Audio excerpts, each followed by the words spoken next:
नमस्कार बंधुरा welcome back to the channel. आज के दारुण स्वादेर लोभनीय रेसिपि निये चले एसेछि। भेटकी माछेर तेल और माथा दिए एक चच्चड़ी बानिয়েছি एकदम साधारण उपाये जे केउ बानाते पारबे और खेते किन्तु हबे अत्यंत लोभनीय।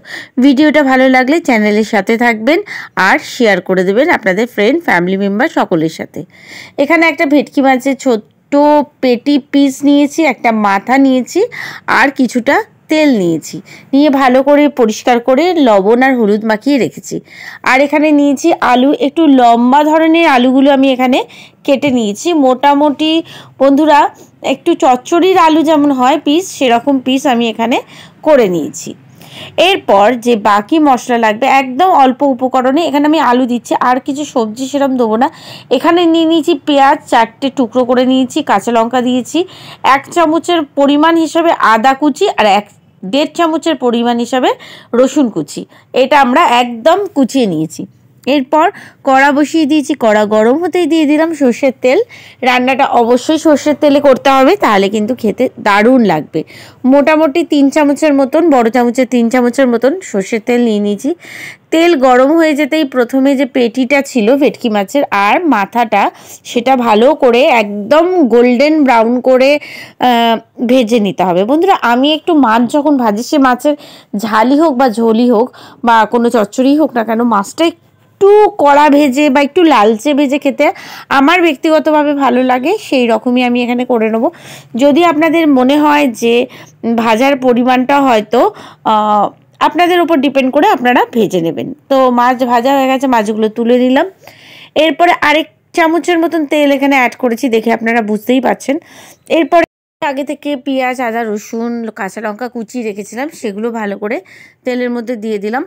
অবশ্যই এখানে অ্যাড করে নেব পরিমাণ মতন লবণ। মোটামুটি আমি 1/2 চামচের মতন লবণ অ্যাড করব, কারণ লবণ যদি অ্যাড করা যায় তাহলে কিন্তু খুব তাড়াতাড়ি পেঁয়াজটা ভাজা হয় আর পেঁয়াজের কালারটা কিন্তু খুব সুন্দর একটা ব্রাউন কালার এসে গেছে। বাকি পেঁয়াজগুলোও কিন্তু আমি কড়ার মধ্যে দিয়ে দিলাম। এবারে ভাজার যে প্রসেস আছে সেটা আমি শুরু করে দিলাম। আর বন্ধুরা একদম খুব সাধারণ উপায়ে কিন্তু এই রেসিপিটা হয় আর খুব চটজলদি হয়ে যায়। এখানে কিন্তু আমি কোনো জলের একদম জল অ্যাড করব না, জল ছাড়া কিন্তু চচ্চড়িটা আমি এখানে বানাবো। এক্ষেত্রে বন্ধুরা আলু যেমন দিয়েছি সেরকম তো আপনারা দিতেই পারেন। এছাড়া বিভিন্ন রকমের সবজি, বিনস, গাজর, ফুলকপি, ক্যাপসিকাম প্রভৃতি সবজি অ্যাড করতে পারেন। কিন্তু আমি আজকে যে চচ্চড়িটা করব একদম গামাখা হবে আর সেট আলু দিয়ে করব, শুধু আলু দিয়ে করব। এখানে আলুগুলো পাতলা পাতলা করে যে কেটে রেখেছিলাম, সেই আলুগুলো কড়ার মধ্যে এবারে সবটাই দিয়ে দেবো।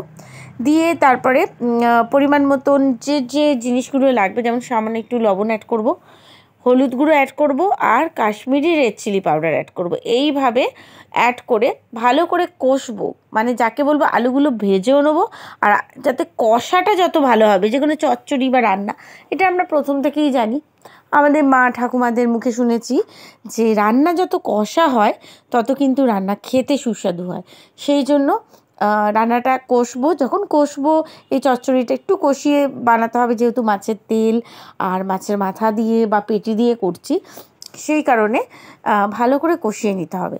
তো পরিমাণ মতন লবণ, হলুদ আর কাশ্মীরি রেড চিলি পাউডার এখানে অ্যাড করে নিয়ে আবার ভালো করে ভেজে নেবো। অবশ্যই একটা ঢাকা চাপা দিয়ে দিয়ে এইটা ভালো করে ভেজে নেবো, সেদিকে একটু খেয়াল রাখতে হবে। আর গ্যাসের আঁচ কিন্তু একদম কম থাকবে, নাহলে কিন্তু এই যে চচ্চড়িটা বানাবো কড়ার নিচে ধরে যেতে পারে। খুব সাধারণ উপকরণ দিয়ে তৈরি হয় কিন্তু খেতে অসাধারণ টেস্ট হয়। বন্ধুরা আপনারা লক্ষ্য করেছেন তেলটা কিন্তু আমি আগে থেকে ভেজে নিইনি, এই মুহূর্তে তেলটা আমি দিয়ে দিলাম। তেলটা আগে থেকে ভাজবো না, এই চচ্চড়ির সঙ্গে আলু যে আমি কষছি তার সাথে এই মাছের তেলটাও কিন্তু কষবেন। অনেকে ভাবতে পারেন কেমন হবে, কিন্তু না বন্ধুরা, তেলটা ভীষণ ভালো করে মজে যায় আর খেতে অসাধারণ লাগে। যদি আপনারা তেলটা আগে কেউ ভেজে নিতে চান ভেজে নিতে পারেন, তাতে কোনো সমস্যা নেই, কিন্তু আমি এই প্রসেসেই বানাই, এটা কিন্তু খেতে ভীষণ সুস্বাদু হয়। আর দিয়ে দিলাম একটা মিডিয়াম সাইজের টমেটো, সেটাও আমি কুচি করে রেখেছিলাম, সেই টমেটো কুচি দিয়ে ভালো করে নাড়াচাড়া করে নিচ্ছি। ব্যাস, আর কোনো এখানে কাজ নেই, এখানে কাজটা যেটা ছিল সেটা কমপ্লিট হয়ে গেছে। এরপরে এখানে আমি অ্যাড করে নেবো হচ্ছে যে মাছের মাথা আর পেটিটা ভেজে রেখেছিলাম, সেই মাছের মাথা আর পেটিটা আমি এখানে অ্যাড করে দিচ্ছি। এই যে দেখুন অ্যাড করে দিয়ে একটা ঢাকা চাপা দিয়ে আমি মোটামুটি 2 থেকে 3 মিনিট পরে পরে একটু খুন্তির সাহায্যে চচ্চড়িটা ওপর নিচ করে দেবো, একটু নাড়াচাড়া করে দেবো। তাহলেই কিন্তু বুঝতে পারবেন চচ্চড়িটা ভীষণ ভালোভাবে রেডি হয়ে যাচ্ছে। দেখে বুঝতেই পারছেন আমি কিন্তু কোনো জলের প্রয়োগ এখানে করিনি, একদম যে তেলটা দিয়েছিলাম তাতেই কিন্তু ঢাকা চাপা দিয়ে দিয়ে রান্নাটা করে নিচ্ছি। আলুগুলো খুব ভালো সেদ্ধও হয়ে যাবে। আর মাছের যে তেলটা ছিল দেখে বুঝতেই পারছেন একদম সুন্দরভাবে তেলটা কিন্তু মিশে গেছে। আর সবথেকে বড় কথা হচ্ছে দেখুন এইভাবে নেড়ে চেড়ে নিচ্ছি, দেখুন কড়াই কিন্তু নিচে কোনো আটকে যায়নি। একদম শিং মাছের রান্নাটা করেছি, একটু সময় নিয়ে করেছি আর ভালো করে কষিয়ে করেছি, ব্যাস আর কিচ্ছু লাগবে না, তাতেই কিন্তু এই চচ্চড়িটা দারুণভাবে বানানো হয়ে যায়। বন্ধুরা আমরা মোটামুটি রান্নার একদম শেষ পর্যায়ে এসেছি, দেখুন কালারটাও বেশ সুন্দর এসেছে। এবার ওপর থেকে ছড়িয়ে দেবো হচ্ছে ধনেপাতা। এটা কিন্তু অপশনাল নয়, ধনেপাতা কিন্তু মাস্ট দিতেই হবে, তাহলে কিন্তু এটা আরও সুস্বাদু হবে। ধনেপাতা ধুয়ে কুচিয়ে রেখেছিলাম, সেই ধনেপাতাটা দিয়ে দিলাম, দিয়ে আবার নাড়াচাড়া করলাম, ধনেপাতাটা মিশিয়ে দেবো, কিন্তু এই সময় গ্যাসটা অফ করে দিতে হবে।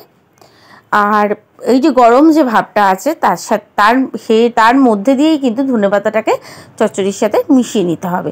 মিশিয়ে নিলেই কিন্তু একেবারে রেডি হয়ে যাবে ভেটকি মাছের মাথা ও তেল দিয়ে চচ্চড়ি।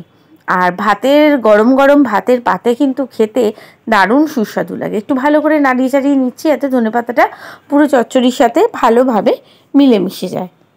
তো বন্ধুরা আমি এবারে আপনাদের সামনে চচ্চড়িটা একটা বাটিতে পরিবেশন করে নিয়ে আসছে। দেখুন চচ্চড়ির কালারটা দেখুন পুরো হয়ে যাওয়ার পর কতটা সুন্দর। হ্যাঁ, লাস্টের দিকে আমি একটু কাশ্মীরি রেড চিলি পাউডার অবশ্যই ছড়িয়েছিলাম। তো বন্ধুরা কমেন্ট বক্সে কমেন্ট করে অবশ্যই জানাবেন কেমন লাগলো আজকের রেসিপি। আর ভালো লাগলে আপনাদের ফ্রেন্ড ফ্যামিলি মেম্বার সকলের সাথে প্রচুর প্রচুর শেয়ার করবেন। আমার পাশে থাকবেন চ্যানেলটা সাবস্ক্রাইব করে। তাহলে আজকের মতন বিদায় নিলাম বন্ধুরা। আবার কোনো রেসিপির সাথে আমি আপনাদের বন্ধু পিয়ালি ঠিক এসে হাজির হয়ে যাবো আপনাদের সকলের সামনে। সকলে ভালো থাকবেন, সুস্থ থাকবেন, সাবধানে থাকবেন এই কামনা করে আজকের ভিডিও আমি এখানেই শেষ করলাম। নমস্কার বন্ধুরা।